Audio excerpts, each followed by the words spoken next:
What's up, everyone? Welcome back to the Hope Shot. Hope you guys are enjoying your weekend. It's Memorial Day weekend. Oh Hope yeah. you're- Oh, yeah. It's 3 days. I'm sure a lot of you have 3 days. Yeah, Caesar? Old bug guy? Justin can't relate. I cannot relate. I do. I do have 3 days, and I'm enjoying every bit of it Yeah? How'd you enjoy it? by doing absolutely nothing but sitting in my pool all weekend. That's it. lovely. Sounds lovely. Nathan, what did you do? You got anything good? No, just yesterday went to you know what I did yesterday? I was having some thoughtful contemplation and meditating in the morning, and it said go help a friend that was struggling. So I went and helped him for a couple hours, and then I went to Ocala, sat at my buddy's tattoo shop for a few hours when Danielle got tattooed. And yeah, today we just went to see Wesley play football for his last game, and then I even napped on the couch today. Where they do that at? Sounds lovely. Where they do that at? If you guys just jumping on, say what's up. Let us know you're here. Let's see. We got Allie. What's up, Allie? Good to see you. Happy Memorial Day early. It's the weekend. You know, it's like having a birthday month.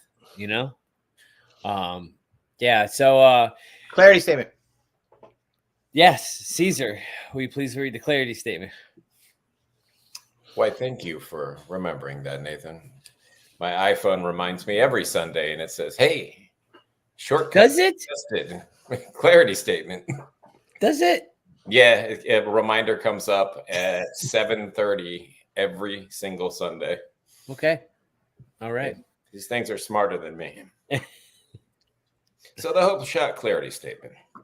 We here at the Hope Shot are a group of people in recovery spreading inspiration. We come from all different walks of life and pathways of recovery. Our verbiage may be different at times, but we all have one thing in common.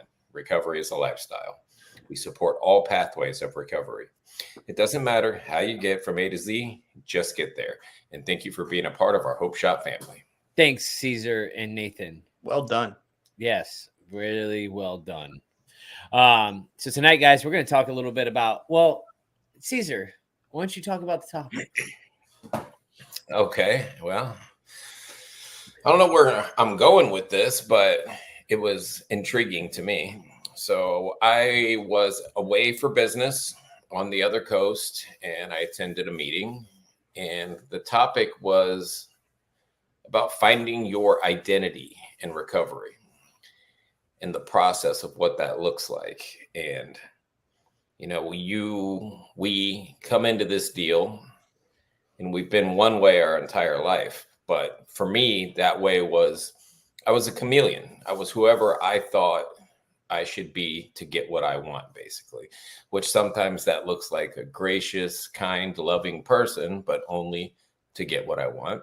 Sometimes that's a liar, a cheat, a thief, a violent person to get what I want. Sometimes it was changing my identity just to fit in, you know, at a young age. Oh, you're into this music? Me too. I'm into that. That's what I like. You know, I don't really know if I like it or not. So I spent so much time wearing a mask and pretending to be somebody that I was not, that when I came into this deal, I didn't really know who I was, like who my authentic, genuine self was. And that's one of the gifts of recovery is I have the freedom to explore that and learn what I like, what I don't like, who I want to spend my time with. And I get to rediscover some things that were lost long, long ago when I was a kid, you know? So I thought the topic was great. You know, there was a woman in there that was sharing about, you know, her identity has basically just been a caregiver. You know, I'm a mom and I take care of my kids, and I've been a hairdresser for 15 years. She goes, but there's got to be more than that. You know, there's got to be more than I'm just a mom or I'm just my job.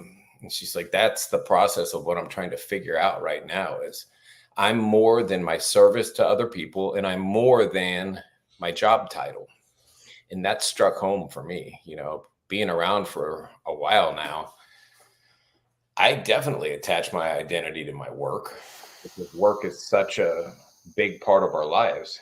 Justin and I were talking about it before the meeting. It's like, Justin, oh, that's the drywall guy. Caesar, oh, that's the roofing guy. Like, it becomes our identity, but it's not our true identity. It's just what we do. It's a piece of us. It's not who we are. So I thought it was so thought-provoking, because when she shared about that, it was convicting to me. I was like, crap, I'm the roofing guy. like she just called me out without calling me out. And I talked to her after the meeting, and I thanked her, because, this process never stops. It's one thing early on to let go of the old behaviors and the old coping mechanisms.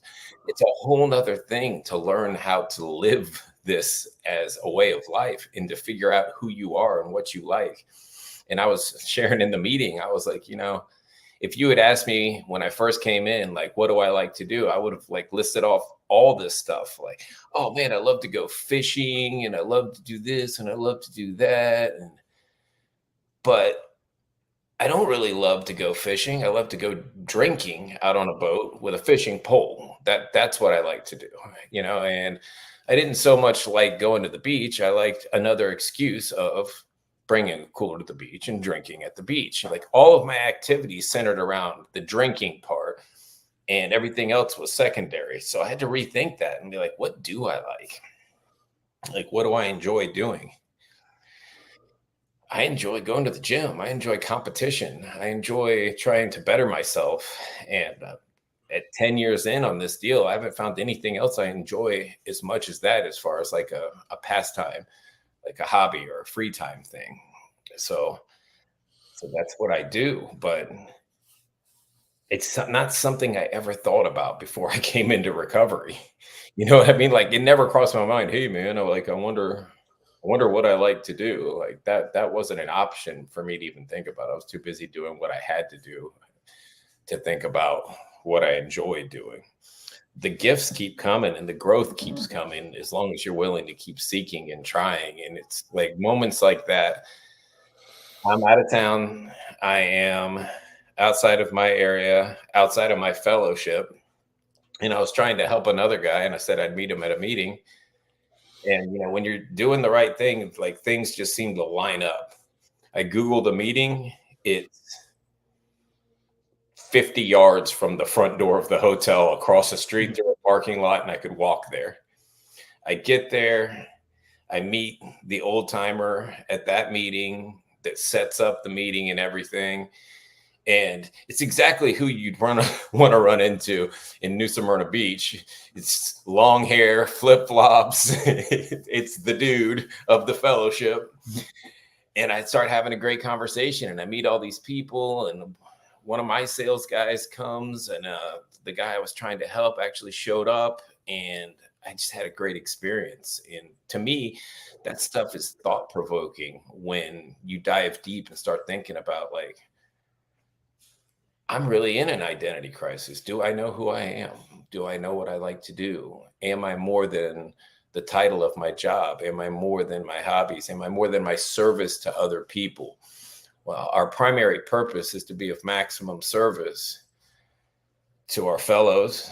And for me, my fellows extends outside of my fellowship to just God's children.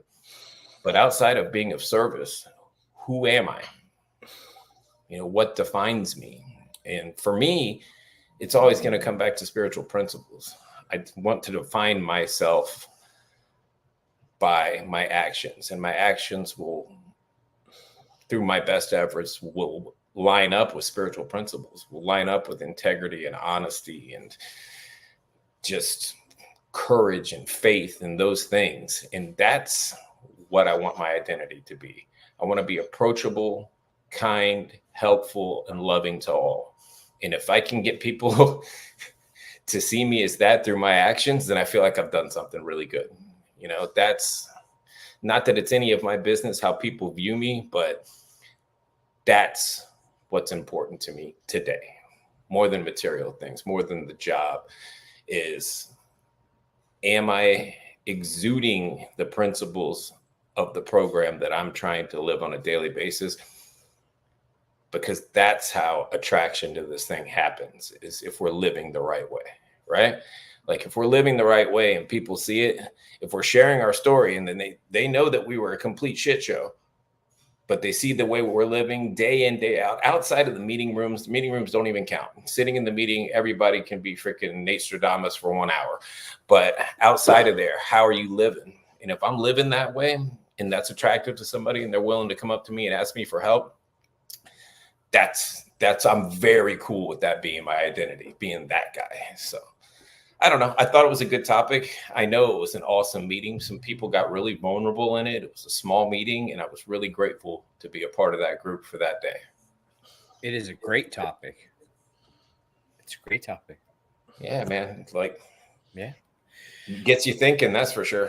Yeah, it's like, what is my identity? Who am I? You know, I think that's what we all get stripped down of, you know, when we first get in recovery.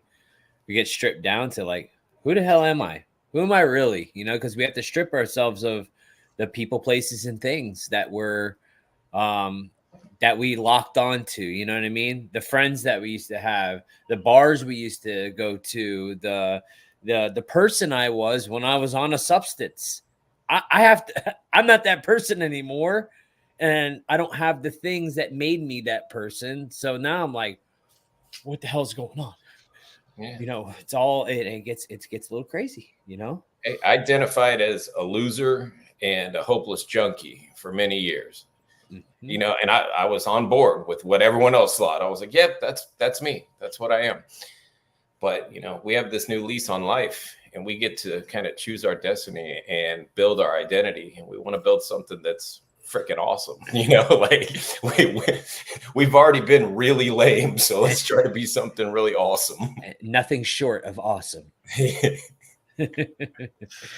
Yeah, definitely. You know, and I think that's it, man. It's like build back better. You know, what the hell, they got that out there. Build back better. That's what don't bring that into this. You can't bring it in. Why not? No, this is what we need to do. I mean, yeah, we're gonna build back better. I just don't like that slogan. I know. It's the thing that came to mind, you know? No, you're right. You're right. Let me see what's up with some people real quick. We got Marie. What's up, Marie? Good to see you. Y'all are the hope shot for me. Well, thank you for being here tonight. I was like, tonight. That sounded right. I enjoy Michelle. What's up, Michelle? I enjoy being clean and sober. I didn't like what I became with drugs and alcohol. That's right. Jessica, good to see you. I'm so happy I can finally catch y'all live. You guys been a huge blessing for me in my recovery. Well, thanks for being here, Jessica. Glad you can catch the live. We got Jamie. What's up, Jamie? And then we have Edie. What's up? We got Tanya. Good to see you. Hello. I'm a grateful woman in recovery by God's grace. That's right. What's up, Big Steve? What up, Steve? Big Steve. Love you back. Yeah, I love you, dude. We love you right back. We got Nikki. What's up, Nikki? Good to see you. Zingy Caesar. Ziggy Caesar. There we go. Oh man, we got Michelle. What's up, Michelle? Good to see you. Yeah, so you know, identity crisis is a really, really good topic. And I mean, no matter where you are in your recovery, because like I always say, each year you evolve into somebody else, you know, and each year you grow. But I feel like, you know, like I used to share about this all the time, is I was always, you know, identified as a drywall guy. You know what I mean? It's like Caesar was just talking about. And like with that, I was somebody. I was good at something. I was very, people knew me as that. I can talk about it for days. I can outwork anybody. I was the best of the best, right? But besides that, like, I didn't know who I was. I just threw myself into work, and that was my identity. But I'm more than just a freaking drywall guy. I'm more than, and you know what? I figured out in the last year that what I am is like, I like to build and create things. That is what I like to do. That is my strength. in my life. I'm a builder and a creator. That's just what it is, and I had to figure that out. I'm not just a drywall guy. I just like building things. So like I could take that into any avenue of my life, and it's fun doing it. But, if I always put myself in this little box of this is who I am. Wait, I don't even know I don't even know what I'm doing right now, but I did it on accident, but I like when it's accents. Is that I can't ever. There we go. Okay. I don't know why I do this all the time, but it doesn't register as that. You have to do this. You got to have the thumbs and no, there it goes. Okay. Anyways, back to it. Yeah, I mean, I always put myself in this little box. Don't do it again. I'll put it in there. I always put myself in this little box of, of this is all I'll ever be. You know what I mean? Like I've been doing this for so long, but until I let it go and just let myself be, that's when I started to develop other things I was good at and what else I can do. And because I always put myself in the box, of my abilities. And man, I was just talking to a friend the other day, and it was like, man, recovery. What is recovery? You know what I mean? Like, what is it about? And it's like, we talk about it all the time. It's like the uncovery of who we have put in all these things on us, all these masks and all these things of like, who we needed to be for everybody else and who we needed to be for our family and who we needed to be for society and who we needed to be to keep the drugs and alcohol fueled, you know what I mean? All these things. It's like, it's the discovery, it's uncovering ourselves, our true potential, our true selves, with all the day-to-day stuff that we do to find out, who we are as a person, deep down. And a lot of times, man, we'll find out who we truly are in recovery, and we'll find out like we're creative people. We're very passionate. We are not angry douchebags all the time. That's I only knew one emotion. That was anger when I was in recovery, or when I was in addiction. I only knew anger because I hated my life and hated everything about it. And I found out that I'm a pretty passionate person and that I do care. I just had to get past all the turmoil that I put myself through and get past all the shame and guilt that I put of where I was, and in order to let me come out, like someone's like coming out the closet, hey, and it's like letting your true selves out no matter what it looks like,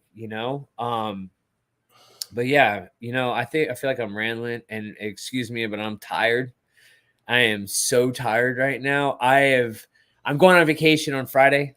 Okay. And this is a big vacation for me. Okay.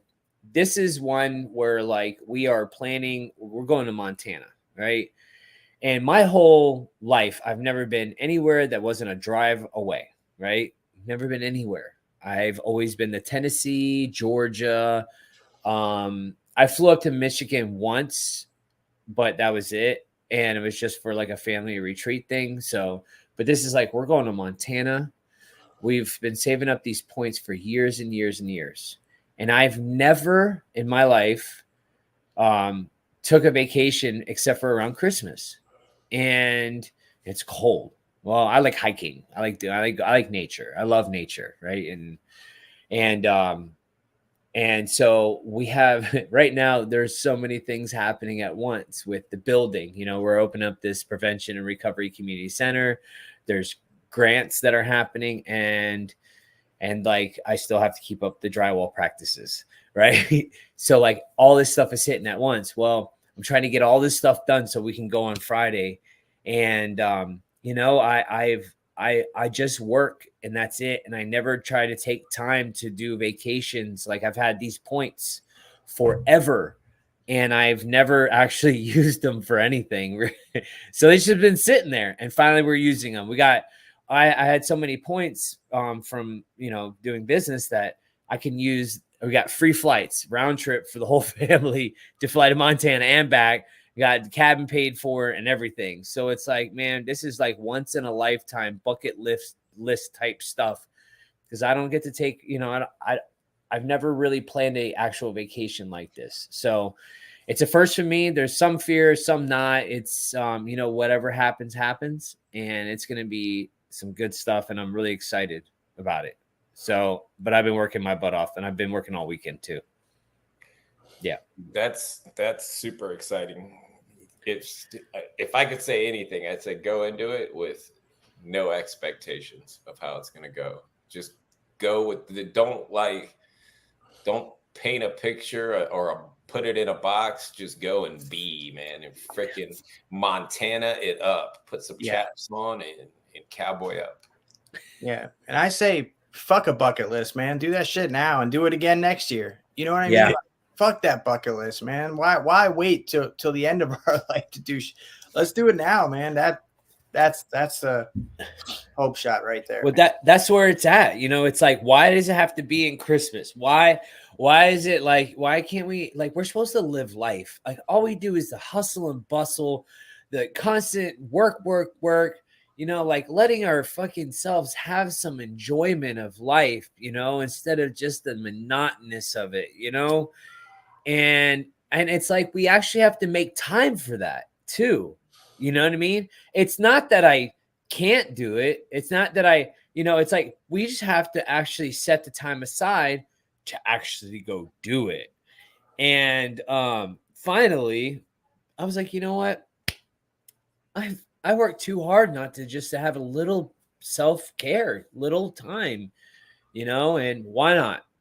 Why not? Yeah. And like you said, Nate, it's not bucket list type stuff, it's live a little, we didn't get clean sober to sit here and be miserable and not live life, I mean, shit, that's how I feel, so I'm really excited, man. And, I'm taking the kids to go do stuff and I'm really, really excited. Really, really excited.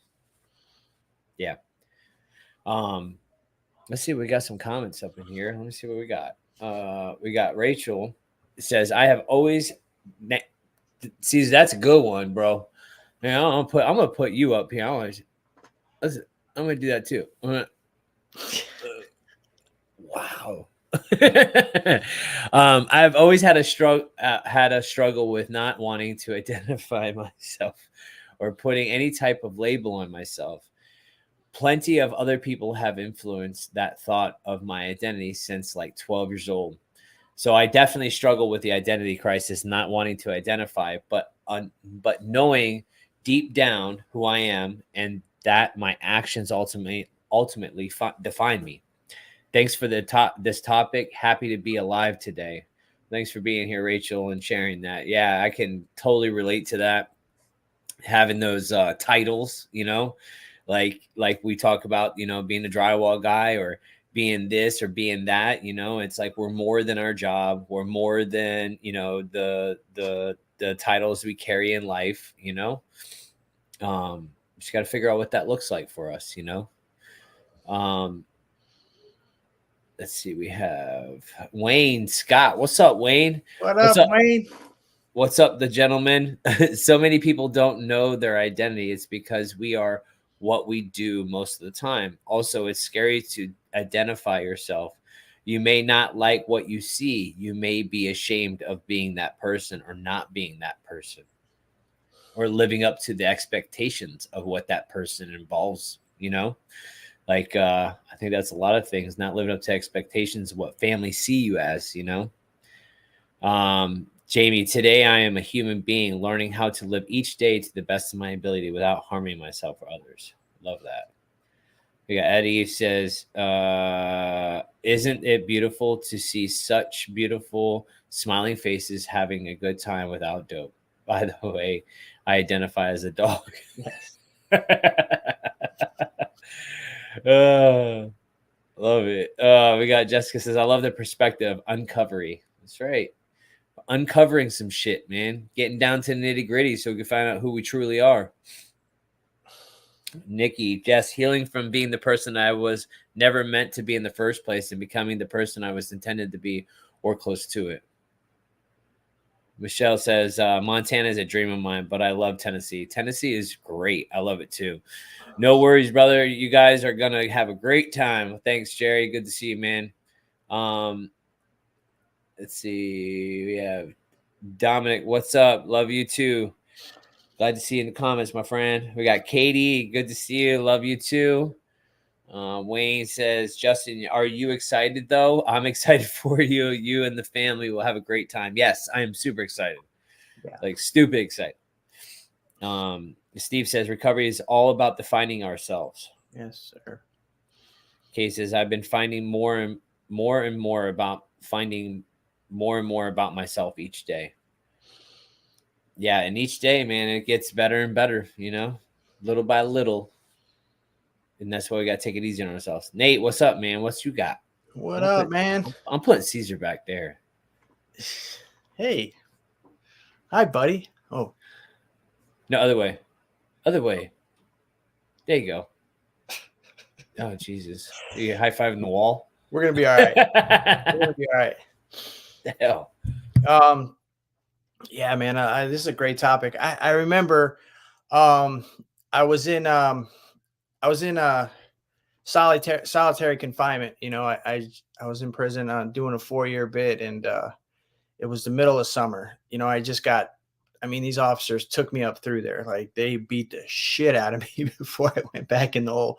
Bad, right? I don't want to get into detail. I don't want to scare anybody, but they did some crazy shit. Anyway, so I'm back there for 4 months. It's the middle of the summer. This is ACI, one of the oldest prisons in Florida, right? And no air conditioning. They have a fan way down the hall, so I'm not anywhere near it. You don't feel any of that fan. And you have to be full uniform from 7 till 5 every day. So just dying, right? Contemplating the meaning of my life. I'm in a prison, because what up, Steve? Because I can't stop. I can't stop hustling. I can't stop bringing drugs in and selling them and doing all this shit, right? And I remember I wrote a whole bunch back there, and I wrote this quote, and this quote said, I'm so far from who I'm supposed to be, so close to who I really am, and defined by everything in between, right? And what did that mean? Even then, right? I had no idea, that I was meant for this life right here. I had no idea, but there was something within me, right? There was a spark, I don't know. It was a divine spark. I just wasn't able to discern it as such at the time.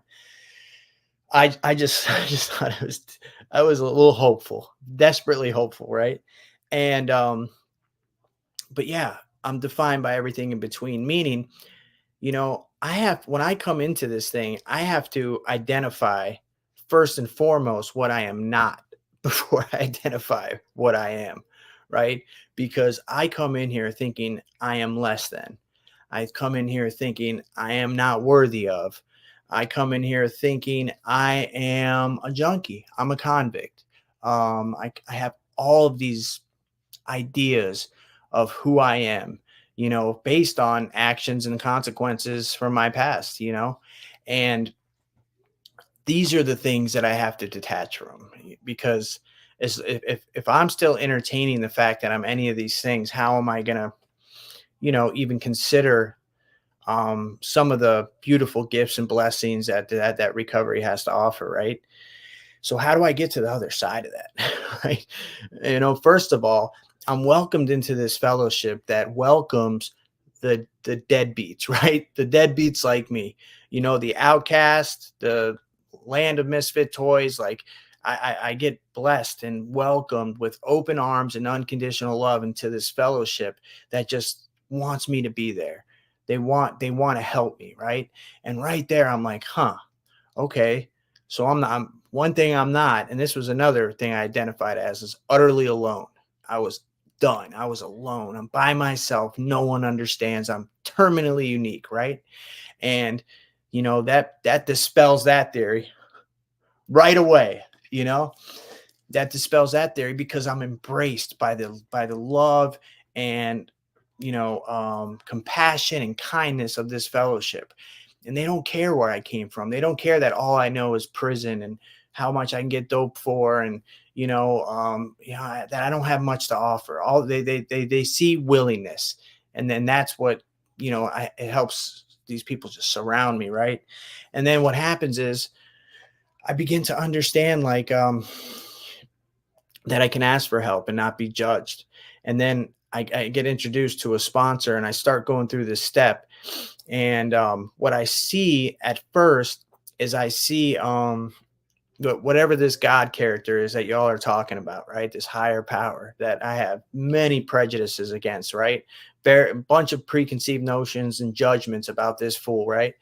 But what I see is it working through others' lives. I can see through this unconditional love and the compassion that I was so, just surrounded by when I come in this deal, that I can see that there's something divine, something powerful. And Kelly's freaking me out. She's freaking me. I think she wants to talk. Why I think she wants to talk. Why y'all fucking with me, man? All right. Anyway, I didn't mean to. He was showing me something. I apologize. No, I was having her read a comment. That was all. Sorry. Yeah, it's good. No worries. No, you're good. You're welcome. You come on. I just didn't know. I was like, I see some different activity than usual. Yeah. So I see this thing working in others, right? It's attractive. And then I start, and that's a vehicle for me to ask for help from a sponsor. And then the sponsor introduces me to this process, and he takes me through it. And what happens is I begin to identify what I am not, right? I am not my past. I am not my mistakes. What I am is a miracle. What I am is a person of substance, of worth, that is deserving of another chance, of another life. And I get through this process, and somewhere in the midst of going through this, I'm introduced to my higher power, and I start to form a relationship with this dude, man. And it's not what I thought it was. It's so much more. And in that process, I get to find my identity, right? I get to find my purpose. I've said it on here a bunch of times, like who in life are truly able to find their purpose? Not many. That's like the the deathbed question. What was it? What was this all for? What's the point? Right? It's a lot of people will contemplate this right until the day they take their last breath. But here we are, all of us on this screen, all you guys out there that have found this gift of recovery, we have been handed, our purpose, like it's been presented to us. Like this is what you're meant to do for the rest of your life. You are meant to serve others, to help others, to share what was seemingly tragic and sad and painful, all these horrible memories, horrible experiences that I know all of us on this screen have endured. All of these so-called nothings finally become something. They're transformed into our greatest asset. And there it is, like for how liberating and freeing is this very thing that consumed me and drove me for 20 plus years and perpetuated the very cycles of my addiction. The very thing that I had to put something in my body on a repeated basis just so I didn't even have to think about who I was, what I've done, who I've hurt, all these things that I had become, and then give it purpose. It's not a weight anymore. It's lifted, and I can take these experiences and I can go reach the unreachable. And therein I find my identity. And finally, in that space, I can create a life where I can truly discover who I am. How am I ever going to find my identity if I don't create a space for that identity to grow in? I can't, of course I can't find out who I am if I'm consumed with darkness, if I'm consumed with insecurities, fears, jealousy, resentments, anger, all of these things that were just cluttering up. How is any light supposed to get through if I am consumed with all this shit? I have to unpack this stuff. I have to find an outlet. And only then, through this process, through building a relationship with God and then giving this message back to others, I create a space where I can truly grow into. It's like a plant. You whatever environment it's in, if you put it in a closet, it's going to grow. Well, it probably won't grow at all unless you put some artificial lights on it. I know all about that there, but you put it in the house, it's going to grow up to the ceiling, right? You put that same flower out back, underneath the sky with sunlight, it's going to grow tall as it can be, right? And that's just like what space am I creating to grow into? I want all the light to come in. I want all the space to grow into. In order to do that, I have to get rid of all this madness, all this chaos, all this confusion. I have to unpack all this trauma, and I have to fucking figure out who I am not, and I am not that person who made those mistakes back then. I am not the convict. I am not the junkie. What I am is, a child of God, blessed with a purpose to, take these experiences and go help somebody else with them, someone that, maybe nobody else can help but me. And, so in that space though, then only then do I finally get to discover what I like. I get to discover, hey, I've always wanted to surf my whole life, man. Let me go surf. Fuck it. And I start surfing, and it just fills me with, so much purpose and passion, and connects me to, my higher power even more. And then I get to, hey, I used to love to go to concerts. I love music. So let me go to a show, and it's like, but how am I ever going to experience that if I don't put myself in a position to A, even have those experiences, and then B, to shoulder the responsibility of what these experiences are? If I am not a whole spiritual individual, am I really capable of handling a relationship? Am I really capable of handling a high pressure job or a business? Am I really capable of going out and helping others? And if I am not okay, I can't give somebody what I don't have. So yeah, for me, today, my identity is like ever evolving, but the foundation of my identity is I am a spiritual being, right? I have this power in my life, and I have this purpose, which is to help others, however that looks. And that's just not people under the, in the rooms. This is anybody. One of my prayers every morning is, God, may I be of service to anyone and everyone I encounter. And I believe that is my true purpose, and it always has been. And but you know what? It's like, but that's not all of who I am. I'm still discovering. I have no idea. There's a show that Danielle and I just started watching today. Actually, it's called what's it called? The Big Machine, or I forget the name. Anyway, they have this. They're in this small town, and there's this machine called the Morpho that gets secretly delivered. I'm still watching. We're only on a few episodes in, but you go in there, you put your handprints on there, put your social security number, and it tells you your life potential. And now what's happening in this small town, it's telling people whatever their potential is. You're going to be a hero, you're royalty, you're meant to be a biker. And what it's doing, it's just a machine that's telling these people, and they start entertaining the idea that they can possibly do this stuff. People that have been one way for 20 years, the one of the characters, their parents, they're like, oh, they're getting divorced. She's going to travel Europe. He's going to become like a male model. He's like 60 years old, whatever. What I'm saying is this: I have no idea, what my potential or what my path might be, unless I put myself in a position through recovery, through a connection with God, to have those experiences. I could have never possibly entertained any of these things that I'm, any of these passions that I'm experiencing today if I was still getting loaded. I don't even give myself a chance. But due to this process, due to recovery, I have all these wonderful opportunities, all this space to grow into. And most importantly, you know, I'm surrounded by people that challenge me to go find those things, to be that person, to not judge me for being sensitive or judge me for being passionate, or, you know, like I promise you, there's nobody more happier than the other two guys on the screen about Justin's trip, because we know Justin needs it.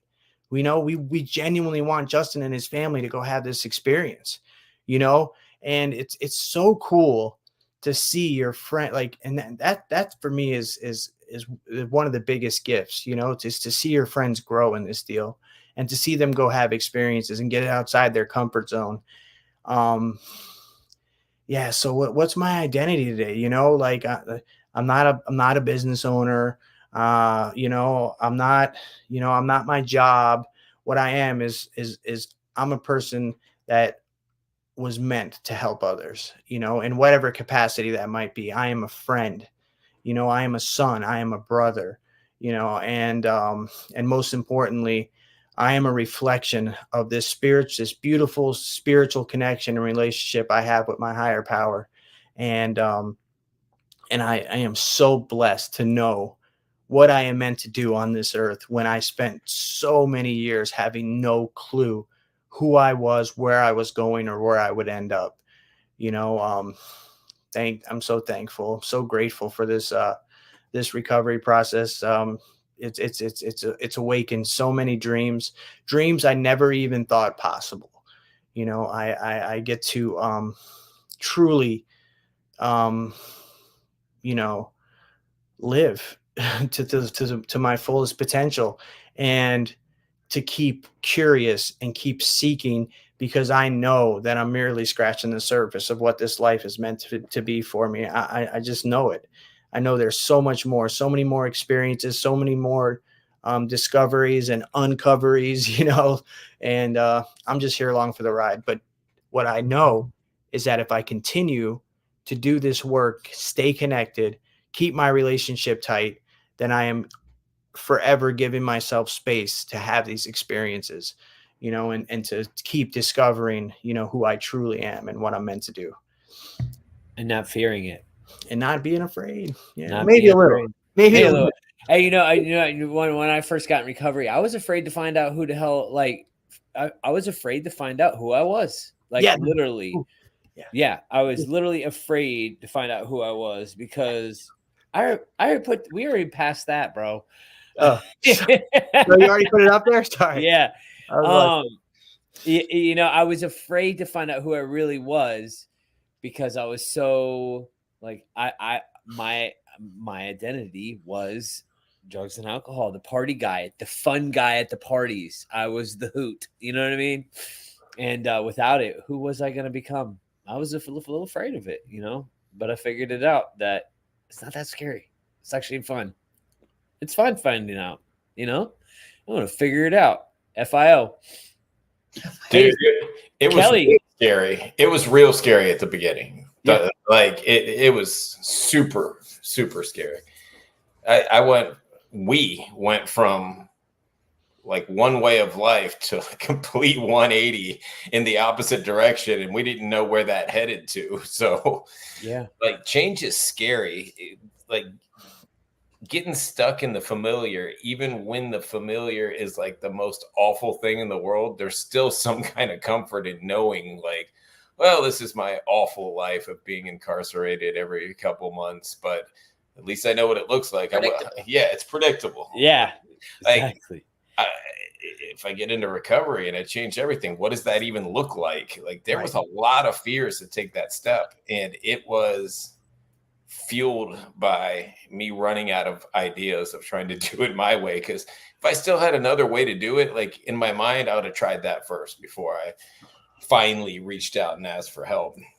Yeah. But I wanted to put up a comment. Do whatever you need, Caesar, please. It's going to cover your whole. Hey, it's going to cover your whole head. Oh, boom. Totally did. Get up there. Get up on it. This is our neighbor down the street. Hey, Bertel, I'm pretty sure that's how you say your name, but just so you know, when you had your campaign signs up, I'm totally gonna look at it. I can't believe she's doing this. He could never say it. He was like, it's Bertle Butler. And I'm like, I'm pretty sure Bertle isn't his name. Anyway, It was more fun to say it that way, okay? Bertle. Anyway, he said, Caesar's no expectations advice really resonates with me. Not just for the Montana-ing it up. Love that. But also for those identity roles, your job, being a dad, etc. Goals are benchmarks, as benchmarks are great, but as guides, not defining qualities of identity. There's no real rule book to any of this. Love that you're working towards the life you want, moving closer to that every day. But I like that. I mean, the goals we have that we're setting up for the future and the things we're shooting towards are great as guides, but they're not our identity. You know, like we were just talking off screen, and it's like this is a difficult topic to actually say, like, who am I? Because I'm evolving every single day, and I can't say who I am. I can say who I want to be. I can say that some of the things we've talked about are a part of my identity, but they're not the identity. And really, I think one of the best is I'm gonna put this one up right here. I knew they were gonna put that. Yeah, Steve, buddy. That's it, man. That's it. That's my microphone dropped right there. Listen, you know what I always say, because I mud drywall. I say I'm a motherfucker. I poked my head in because Caesar was talking about this when he went to an NA meeting, and you probably are. I missed the whole first part. I was taking Maya for a golf cart ride, and I thought it was such an interesting conversation because there's so many different things that encapsulate an identity of somebody, even a daughter, a mother, all of those things. It can go deeper than that. It's so hard. I was a chameleon for many, many years. And I think one of the most beautiful parts is that identity, whatever way we identify ourselves, is continuously evolving, and you find new facets of yourself, and you go a little bit, at least for me, I like going a little bit deeper and a little bit deeper, and some parts of me I don't even know yet, and that's the coolest thing. This is just a cool topic that you can go real deep with. Sports ball. Sports ball. She identifies as sports ball. Hi, Rudolph. Yes, I identify as sports ball. Dominic asks, what exactly do you guys mean by finding out who you are? Your career, your job, occupation, your service to others. What exactly do you mean by that? That's exactly what we were talking about. I'm just jumping in. I'm sorry, you guys. Please, Kelly, I am so happy you are here. Okay, like it's been so long. I never know. I just jump in here and there, and usually, so I'm actually really chill because we have 3 days off, and like the summer vacation for the kids. So I'm like, hey, I'm just gonna pop in and say, hey. What was I identifying? What are we? I'm sorry. What did you say? There you go. I'm sorry. It was But blocked. it's I don't like to be blocked. Yeah. So it's even deeper than all of that. Like those are facets of ourselves. So career, your occupation, your job, like that's kind of what we're talking about, right? Like you can go deeper and deep. Those are pieces of us. Those are like manifestations of who we are deeper. Those are like aspirations. All of those things make up who you are, but go even deeper than that. Like I was talking a minute ago about how I didn't even know how to identify myself when before recovery. I had no idea. I would jump from one group of people and kind of chameleon into that group of people. Even in high school, I did that shit. Like one week, I was with the popular kids, the sports ball kids, Rudolph. And then the next week I was with like the punk rock skater kids, and I would hang out with them. I did a really good job of being friends with everybody, but I had no idea who I was. And I was never, I never really felt comfortable in my own skin. And I think that's the beautiful part is in recovery, we can kind of figure that out. And in early recovery, I started working in the field that I'm in now in a different capacity when I was about 9 months sober. And Justin and Nathan, Caesar know this, but probably like 2 years in, I had to take a step back from it because it was in the recovery field. I was in recovery. It became my whole identity is the point. Like it weaved into my recovery. It weaved into my everyday life. I was more than that. And I had to kind of take a step back and figure out, you know, what that was all about and go another layer deeper. And I'm back in the field now, and I have better boundaries. My boundaries are a continuous work in progress, but What are those? it's something that I'm passionate about. It is a big part of me, but it's not the whole me. Yeah. And I And think it's- like a good answer to that question, though, and it's not, I don't know if it's even really an answer, but is giving yourself an opportunity through this process to have that space to make those discoveries, Yeah. right? Because if I'm not doing the things to create space for me to even discover who I am, I'll never truly know. Yeah. And until I can really get honest and really strip down like who I am not, you know, then I will, until I can do that, I won't figure out who I am or who I'm meant to be. You know, when I first got in recovery, I always said I was like a tumbleweed. Whichever way the wind would blow is where I'd go. And I always said that because I had no foundation. I had no structure about me. I was literally just blown around, you know, wherever it would take me, you know.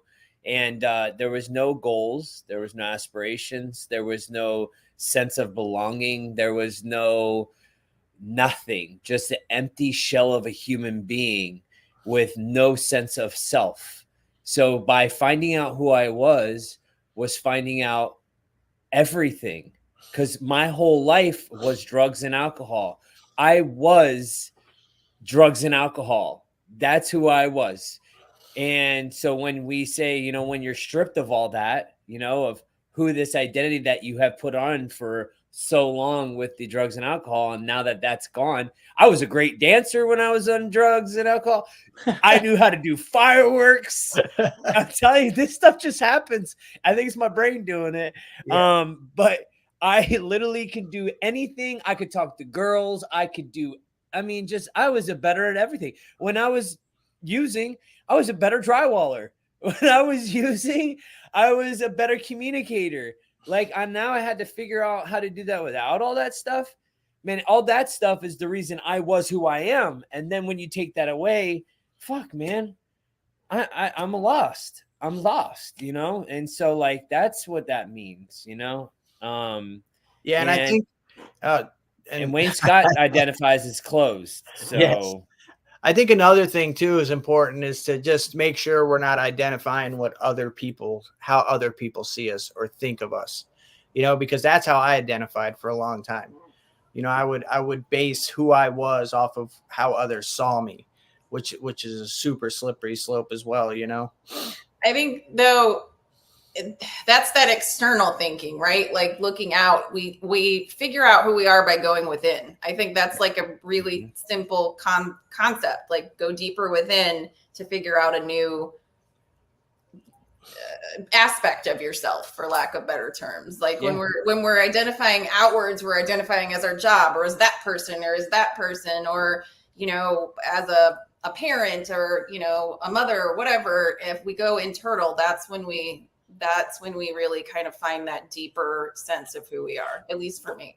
Well, they say you're supposed to get, you know, like, you know, they figure out in the steps, you know, figure out higher power characteristics, and they tell you to write them down, like characteristics, like everything that I aspired to be, like that I don't possess. And I usually would attach on to these people that I would want to be, and I just felt like I could never get to be that person. No, and I attach myself to these people because I felt so low of myself that I can never be anything even remotely close to being successful or just really anything, to be honest with you. I was never good at nothing. And that's why I attached myself to drywall, because I was really good at it. I was so good at it. And that's the only thing I could think that I would ever be good at. And I would never be anything else. And so like that's and that's what it is. It's like getting down to, you know, building that self-esteem, building that self-worth, building all those things to where like those things start to flourish. I like that comment. Steve's got like a bunch of good comments tonight. Keep it. What is happening? I'm trying to put it up there. I'm trying to. And then I had to play into it. I'm sorry. We don't have to figure it all out at once. Slow down and enjoy the ride. Yes, yes, yes, Yeah, yes. create an environment and a space through this process to have the opportunity to make these discoveries, you know? Dude, Yeah, it's our little hashtag, authentically awkward. It comes back to that, though, is this process in living right has given me the courage to be my authentic self in front of everybody, because I cared so much in the past what other people thought of me that I would never have thought about being my true self, nor did I really know who my true self was. But now I do no harm. I'm not out causing chaos, and I can be myself in front of people and take it or leave it. That's who I am.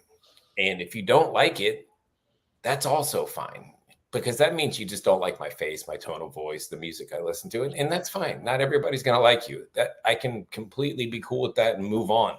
I don't need everybody to like me today.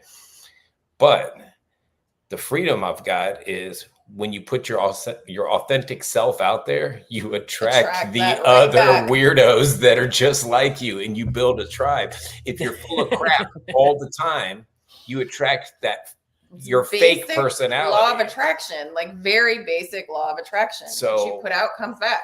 Manifestations. Yeah, you know, Wayne's on here talking about the masks. Alcohol and drugs. Mm-hmm. So are other things. Are just masks. So are other things. We don't go unmasked in life. It is not normal. Well, it's normal for us to go unmasked now, because we normalize the shit out of that today. Yeah. We're like out here normalizing being our authentically awkward selves. True. And I think yes. that Wayne, a businessman, think about you have a different demeanor at work than you do at home than you do. And in some senses, those are masks, but I like to be as authentic as I possibly can be, even in my career today. Like that's why I do what I do. I can't. It makes me feel icky when I try to mask for things. It just yeah. I mean, I may polish it up a little bit, like for a turd. Work. Yeah, like things, but no, but I mean, I may polish it up a little bit, but for the most part, I am. Yeah. You know, minus the fart jokes and the cussing, that's about it. You know, like that's it, and it's so much more freeing when you can. Yeah. When to you be the same person all day, every day. I don't have to remember any lies. I don't have to pretend to be anything. Yeah, it's the coolest thing ever. It's one of the best gifts that I've gotten out of recovery. You know, and to hit on Steve's comment about the slow down and enjoy the ride, you know, we can get into recovery thinking that we have to catch up, you know, and like you can miss, and the blessing, like last week's freaking thing, the blessings can become burdens again, you know. It's like we got to slow down, enjoy the ride, you know, and not look for the destination, because I'll tell you right now, that destination never comes. You know? And because we're so caught up in the freaking trying to get there, you know, we just gotta enjoy it. But then you want the next thing and the next thing, and you don't even congratulate yourself for reaching the destination. Right. That's next. What next? You know? Yeah. Yep. Well, I mean, anybody got anything else? I think it's been pretty good, man. We're right possibly add to all that good stuff. I know. Masterfully covered. Yes. Thanks for letting me jump in. Thanks for jumping in, and you joining us. You're welcome. The invitation's always there. It's always on the table. Uh-oh. Yeah. I know. Fireworks are happening. Dogs are going to start. Really? Okay. All right. Well, hey guys, thanks so much for being here tonight on Memorial Day weekend. I hope you guys are being safe out there and not get distracted, because that's what's about. Don't get distracted. Yeah. But we'll see you guys next Sunday. We will see you. Right? Maybe. We will I'm gonna enjoy my trip to Montana. I'm leaving Friday. So we'll see you guys next week. And we love y'all, man. Have a great Memorial Day time off with your family. Damn it, I gotta do something too. And this is like wait, nope. There we go. There we go. Fireworks. That's Grand finale. Love y'all. Good night.